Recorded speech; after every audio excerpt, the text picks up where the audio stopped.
Welcome to Nordic Metal Cruise 2021. A metal cruise, that means cruise on a boat. Figure it out, with some metal bands. Simple. And today we have a band from Finland. Not so surprisingly, we have Moonsorrow with a band called Mitja. Welcome to Rauta. It was nice to see you on stage. You played very fierce, very energetic show to the audience, which was, it seems, very welcoming. It seems almost like you were on fire. Was this something that you just had to have given this kind of a unusual setting, or is it just the usual Moonsorrow energy? I think it's a little bit of both, because it was a nice surprise that unfortunately Isan couldn't come to Finland with the band, so we got to replace them and we had the chance to finally play a show after 1.5 years of no shows at all. So it's been quite a break.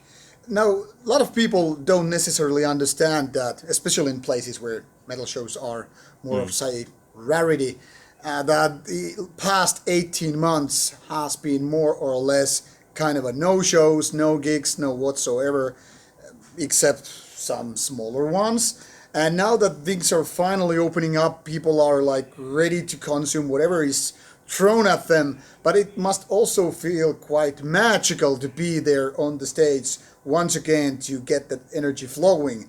How hard was it for you after this break to get into shape, so to speak?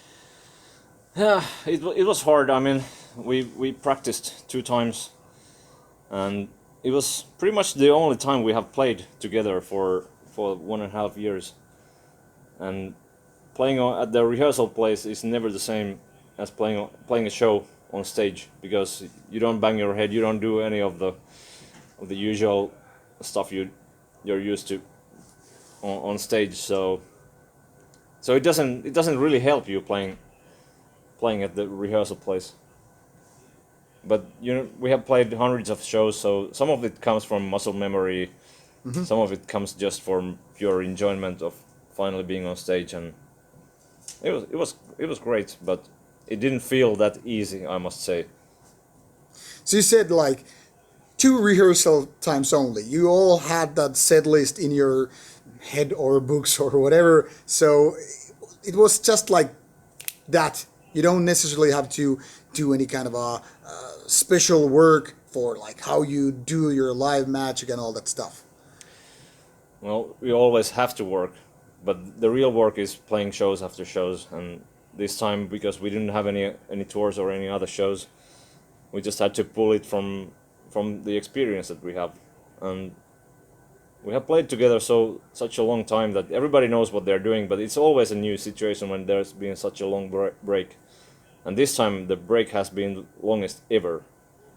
And at the rehearsal place everything feels easy, but when you go on stage, what you hear is different, how you react to stuff is different. Everything is just a little bit different, but the fact that you're finally on stage with the guys and playing for audience that clearly really wanted to see us, it was just well, for the 1.5 years this was the highlight of the whatever we have done as a band.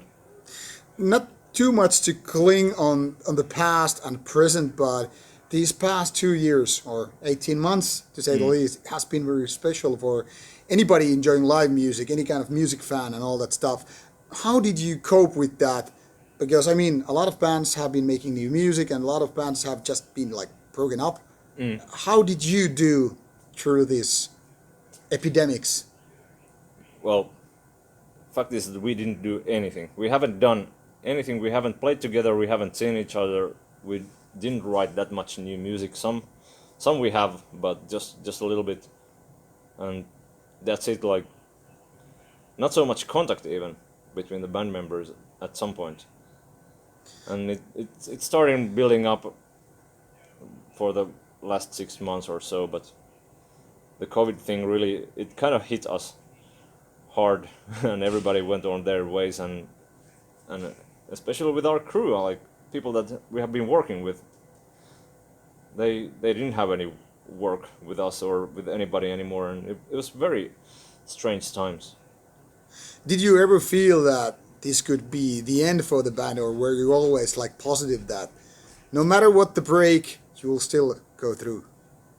Yeah, no matter what the break, how like we would never quit the band because of an epidemic. Like even if we wouldn't never play shows anymore, if something happens to some of us that couldn't play anymore, the band wouldn't cease to exist. You have been quite long as a whole group. Before the interview, while you were actually playing, I decided to check out like how long certain members have been part of the band. And it seems like you're one of the most solid lineups that I've seen for, well, in many cases. I mean, given that so many bands have long histories and all that stuff, you still notice every now and then, okay, this guitarist had enough, or this bass player just had to quit for whatever reasons. But you've been together for a lot of time and made a lot of albums. So what is your magic in this kind of how to say chemistry within the lineup? Yeah, I think it's because we don't have a primus motor in a way. There's not just one guy who's dictating everything. Like everybody has their role when it comes to making albums or playing shows. Like Henry is the ultimate producer and ultimate composer. Ville is the only lyricist we have. But what comes to the normal routine of being in a band, like playing shows, booking tours, and so on. If somebody cannot do a tour, then we say, okay, we make a compromise. Okay, you cannot come, then we don't do the tour. And that's usually the problem, that something happens in your life and you cannot go touring anymore, and you're being kicked out because of that. But we have never done that. We respect each other and we want to maintain this lineup, and that's something that it carries on for year after year. But it means that we make compromises as well. Now that you mentioned Henry being one of the main guys of the band, and he's also one person in your band lineup who isn't constantly playing live there with you. Last time I talked with Henry, it was actually when you had a gig at Hyvinkää, and back then he was there, but to my surprise, when I was setting up this interview, he's like, oh, I'm not playing there. And I've learned that he has this kind of a flight phobia or whatever, and that's why you have also another keyboard player. And is this kind of solution one of the, say, magic tricks to how you cope with things? Yeah, it started a long time ago. I think already in 2001 or 2. He asked me, we were in a bus together, and he asked me, do you really want this band to become one of those bands that play a lot of shows? And I said, yeah, that's what I really want to do. And he was like, I don't want this band to be one of those Fintrolls and other bands of his that are touring so much, that because he doesn't enjoy touring. And I was really sad, because playing shows with the guys was, for me, the thing that I really wanted to do. And luckily we always had Janne in the circle of friends. I've been in the same band with him previously as Marko as well, so we knew him very well, and he stepped in at some point more permanently in 2004 onwards. He has replaced Henry mostly for all the shows, and Henry has done a few shows here and there and half of a tour or so, but Janne has played so much more live than Henry ever did. And we had to respect Henry's decision, and also he respected our view that we want to push the band and play more shows. And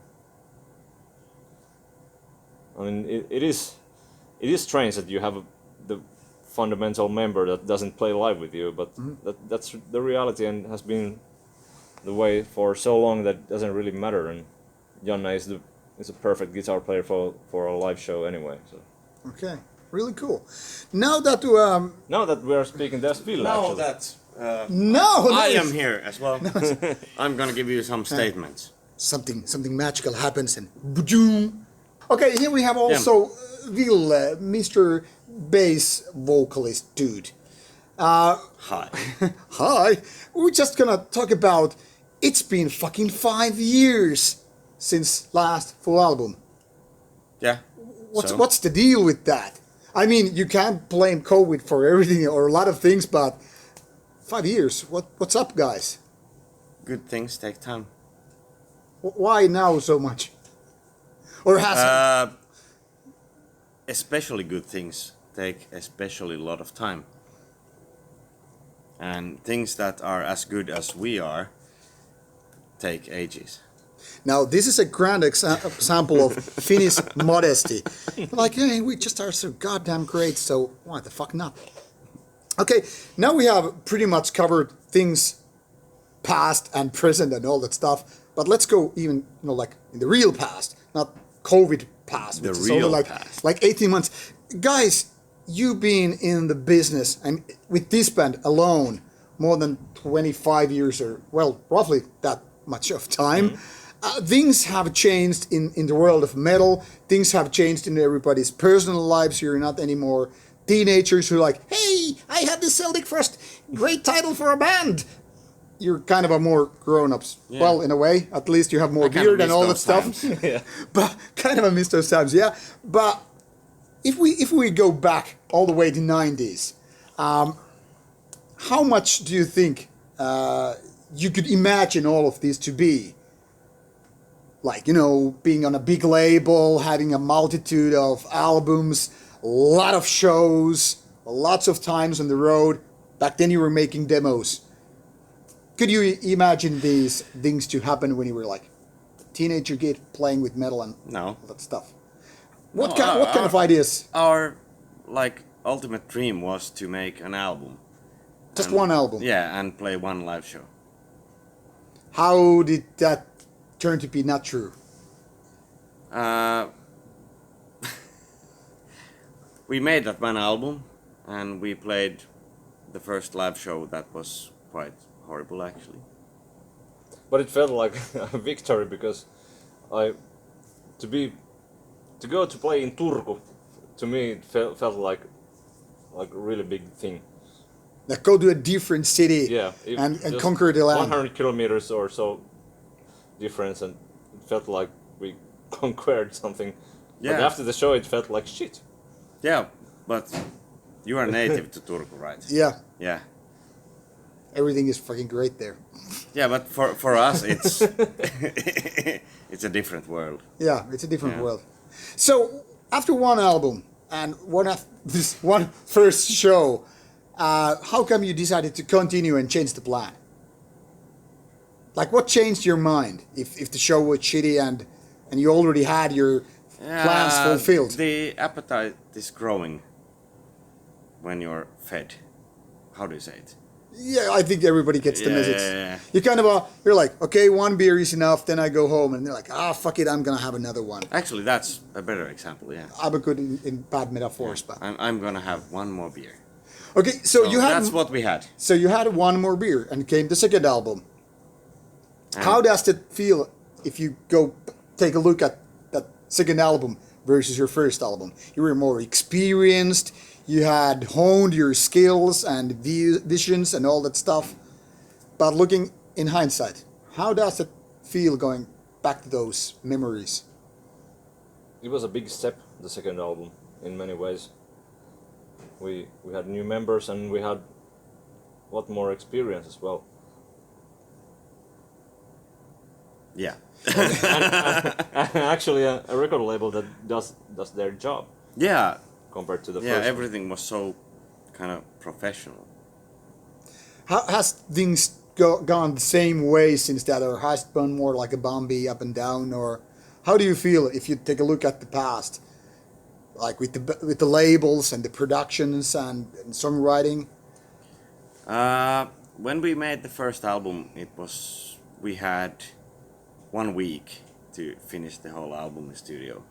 For the second album, we had 2 weeks. For the third album, we had 3 weeks. For the fourth album, we had 1 month. And yeah, I'm not even kidding. Things just got more professional, and I think we also learned to appreciate our own professionalism when we got those resources. At which point you realized, okay, we're now a real deal. We're a good band that people, not only the label, not only the audience, but also critics appreciate and worship and like we have to be like these serious dudes. We're not on demo level anymore. At which point you were like, fuck, we're real musicians. Never. Never. Never really. This is the humble part of being a Finnish musician. First we were so fucking great, and we're like, I'm not a real musician anymore. Yeah, but that's true. Yeah. Like we never think that way. Yeah. It's We're always being serious. Yeah, it's always a surprise if people or critics or whoever like our music, because we make it difficult for ourselves.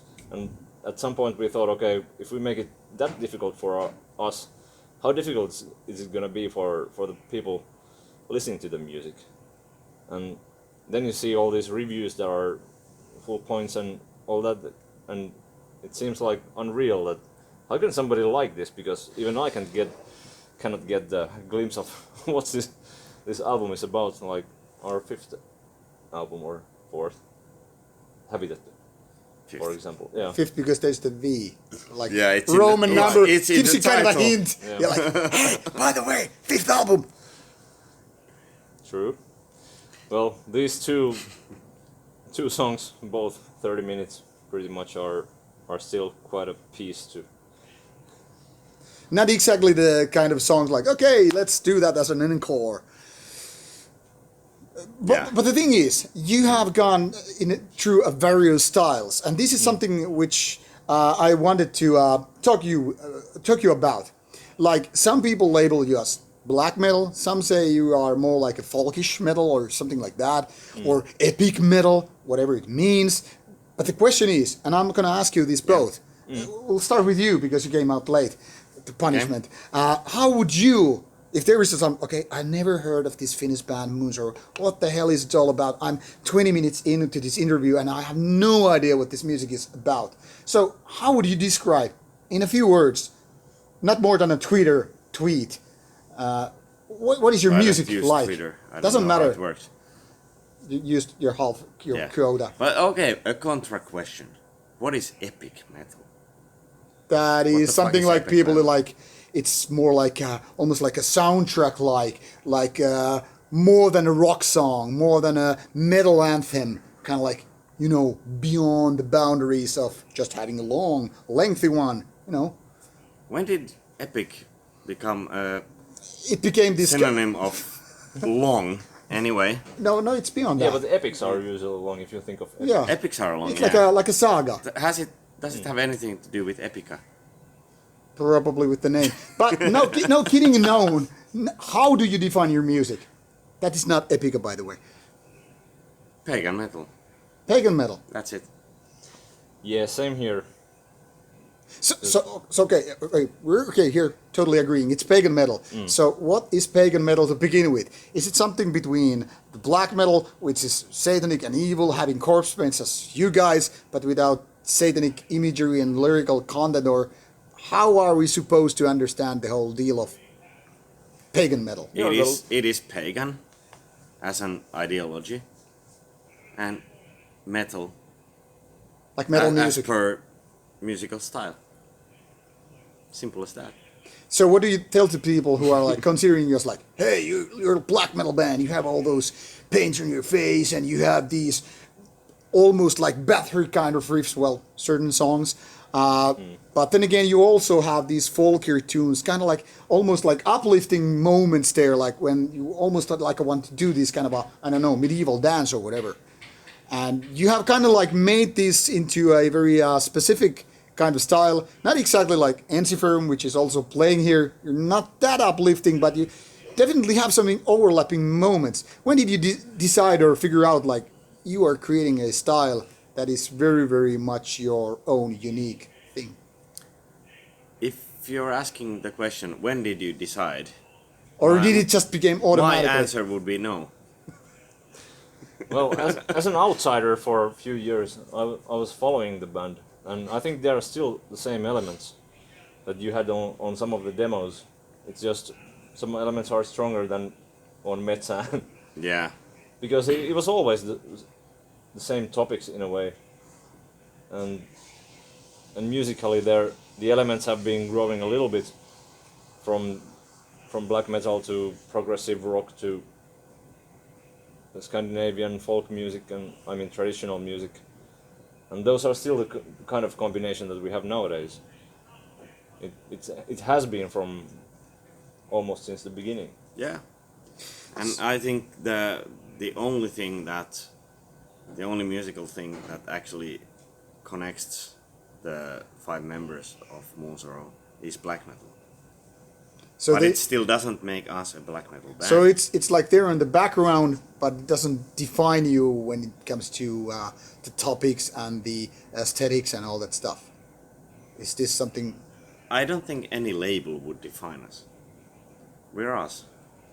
Okay, let me put it this way: if you had to pick some kind of similar artist or two, like let's pretend for a second that you're not fully unique snowflake, but you have some kind of a kinship to some other bands. Like, is there something that people's like? If you like this band, you could like Moonsorrow or vice versa. I think I have 2 of them, which are Primordial and Turfing. What about you? Well, the same here. It's obvious for us that the bands that we click on few levels are those bands. Yeah.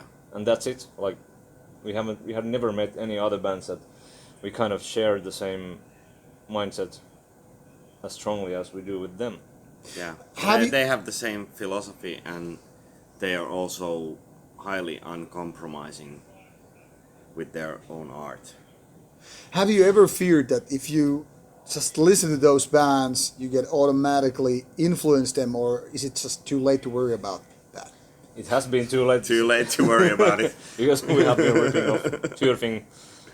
And Primordial. Yeah. Yeah. You even stole their speeches on stage at some point. Yeah, I With did. them. Yeah.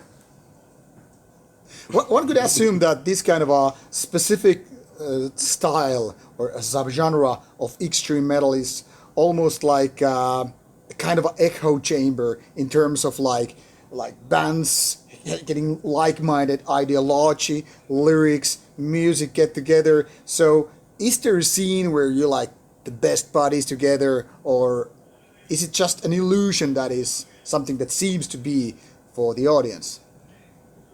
I don't think we're best buddies with anyone. Just a lone warrior. Yeah. I would like to go into my cabin right now and just weep myself to sleep. No, seriously. There are very few people we feel kindred with. But those 2 bands are in that league. Okay. Now, totally different topic, but kind of related. Lyrics. You have them in Finnish. I mean, even the album title names are in Finnish. And there are lots of people, all around the world, like, yeah, Moonsorrow, fucking great band. I don't know what this voimasta ja kunniasta means, but yeah. And you have your live speeches and all that stuff, and you have them people do sing along probably in a weird way in Finnish, like, what the hell is that? But they're still doing that because they're fans. How would you describe the lyrical content of Moonsorrow if you could just put it in kind of a one big box? Like, people are like, what are you singing about? I don't have my Google translation tool here. I wouldn't. No, seriously. Can you say something? Well, I just write the lyrics, but can you explain them? Yeah. I need to get beer. the scale of different things that you have. I'll you be have right been back. Writing. He's bring gonna me explain. 1 beer Yeah. as well.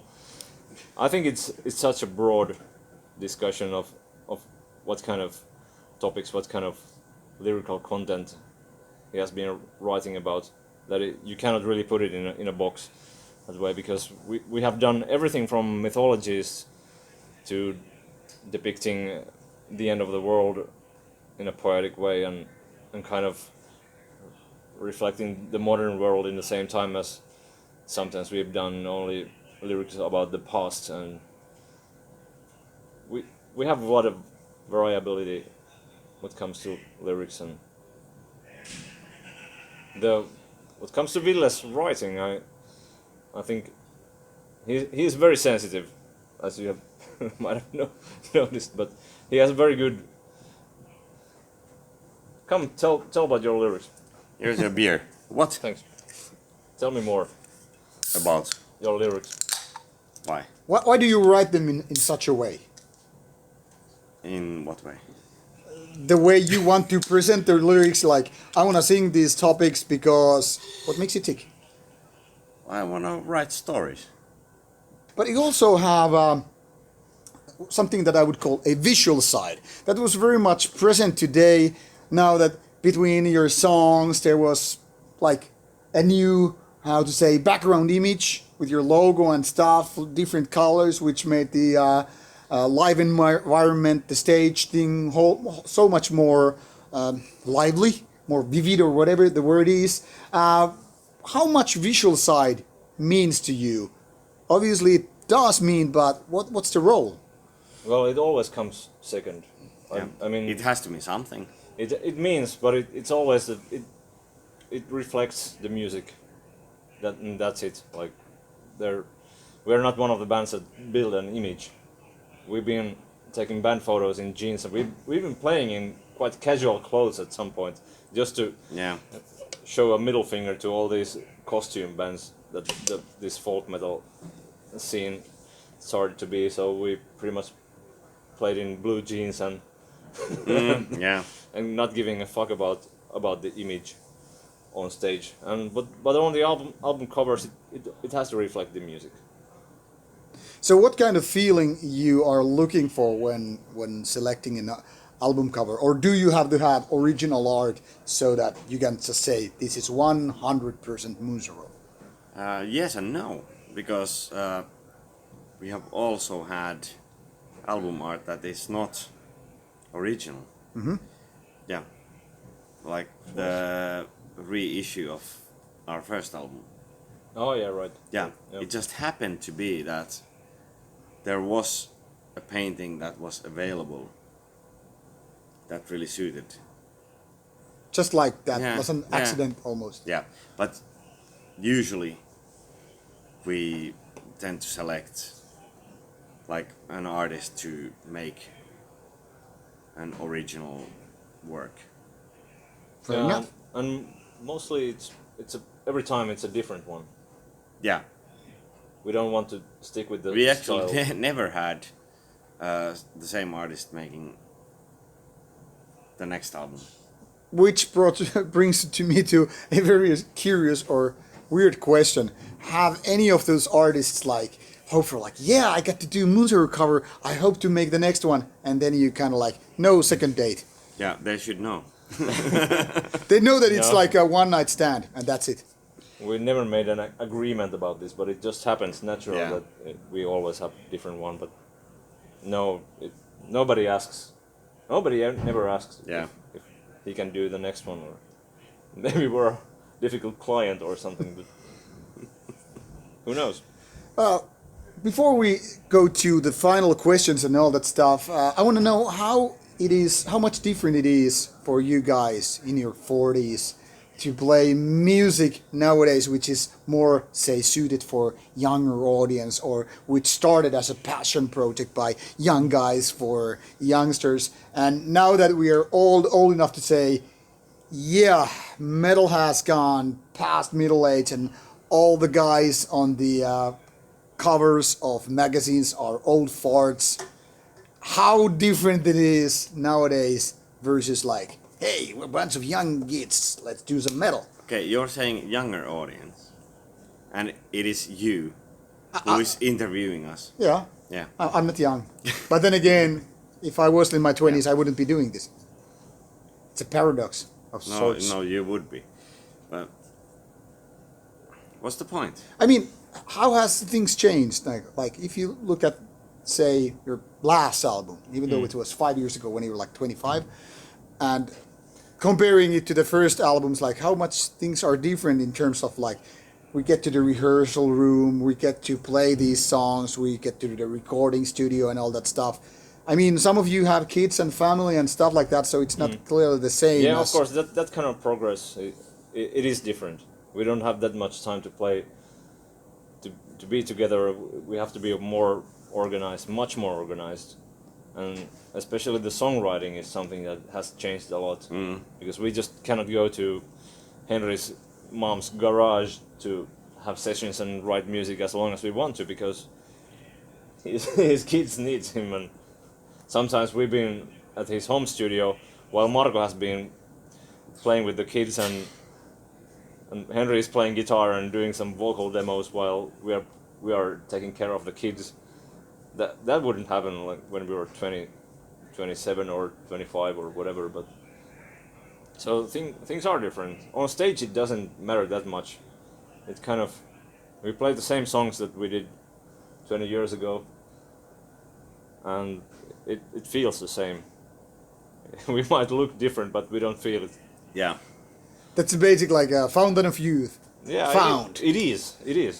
Kinda. Yeah. It really it keeps you young if you're able to tour and play shows. Your mind is the same as you were when you were 25. Physically, maybe not, but Which brings me to one of the last questions. How much partying, after shows and festivals and around them has changed throughout the years? Have you already gotten the effects of the age like some other older metalheads tend to say? yeah. I don't think we really party anymore. So You it's don't? like days We gone. don't? Do we? I think we do. I think we party more than most of the bands in our age nowadays. At least our booze rider is bigger than sometimes. Yeah, I think three we bands. party more than Slayer. Then again, they are like 20 years older. And they don't play anymore, Ville. Yeah, that's true as well. Kind of a point. But then again, Do you really think that Slayer still exists? no. But they could party. I'm sure they would party if they could. But All right, guys, let's take a look at the future, or into the future. Why did you bring up Slayer? I didn't. we did. Yeah, you did. Did I? You Yeah. did. Yeah. Okay.